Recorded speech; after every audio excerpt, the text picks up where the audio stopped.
absolutno nimam pri tem nič.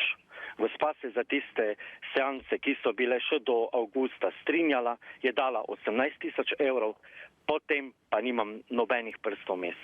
Žrtev naj bi se nato srečevala z vedeževalko osebno. Od lanskega julija in vse do letošnjega februarja ji je v zameno za čiščenje negativnih energij izročila za okoli 175 000 evrov gotovine in še za okoli 50 000 evrov vreden nakit. V sklopu preiskave smo opravili tudi hišno preiskavo, interno šli in zasegli kose nakita, pridobljene s tem kaznivim dejanjem.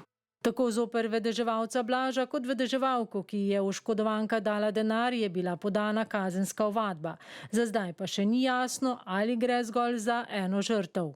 Lahko povem, da tovrstnih prijav ne prejemamo pogosto, morda pa se bo tudi ob tej zgodbi pa kdo vendarle opogumil ali pa nenazadnje prepoznal, da je bil goljufan ter se obrnil na policiste.